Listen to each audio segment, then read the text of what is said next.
Somewhere in the city, a killer is on the loose. Joseph wants me to hunt him to keep our secrets safe. I just want to make sure he doesn't do it again. You don't have to be a vampire to get a taste for blood. The show is about a vampire, Private Eye, who was made a vampire against his will in the early 50s by the woman who he fell in love with and married on their wedding night. And he has since fallen in love with a mortal girl who he is sort of destined not to be with. My character, Mick St. John, is he's a reluctant vampire, and he's essentially a humanist trapped in this immortal body that needs human blood to survive every day. And so he's put a few things in place that fit with his moral code, like he doesn't feed from humans. He goes to the blood bank and he gets blood from like a dealer at the blood bank, and he takes it home and keeps it in the fridge. He sleeps in a freezer, he doesn't sleep in a coffin. He fought the instinct in the very beginning as well, and his wife had to go and find him because she was his sire. And so, as his sire and as a woman who was deeply in love with him, you know, which is why she turned him, because she wanted him forever.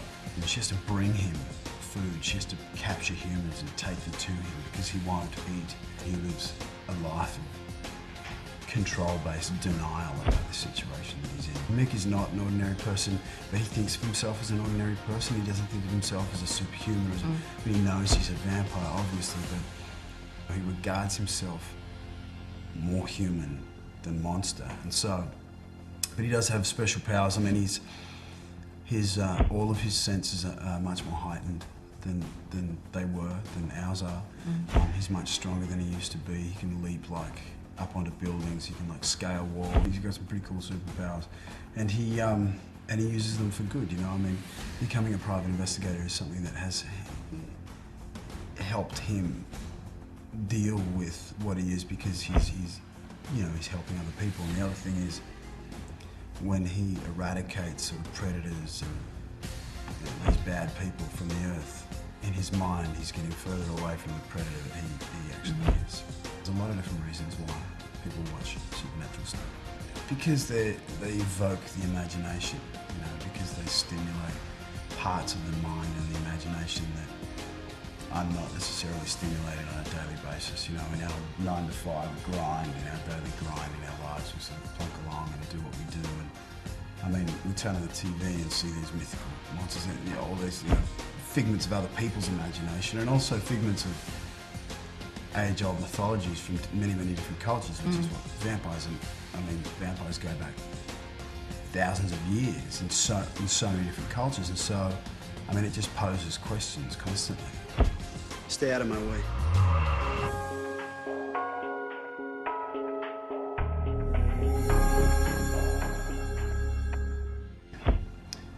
As an actor, you know, I mean, you work so, even when you work regularly as an actor, unless you're an A-list actor, you're still like, you know, you still got to kick and scream to get a job, and you've still got to, you know, and you know, it's hard work. And so, of course, I wish for work to come my way for a long time.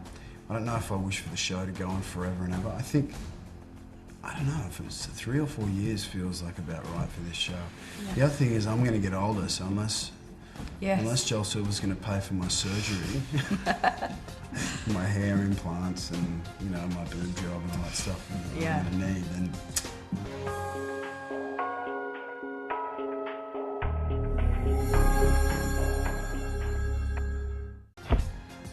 I'm really glad the 20s are over, but I don't, you know, I won't get to the 40s too soon. I just want to enjoy the 30s. So I think they're probably about right. Yeah. I think sort of 30, 31, 32 would be about right.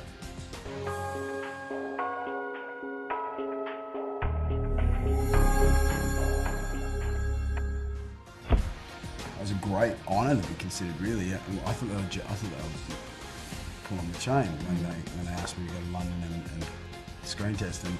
I think I did a good job. Look, I knew I wouldn't get the role. I'm too young. That was a couple of years ago still, from now, you know, and so it was like, yeah, I was too young, and I don't know if I was right for the role. I presume something about me was right for the role, otherwise they wouldn't have brought me to London. But and I think Daniel did a terrific job. I think he's a great Bond.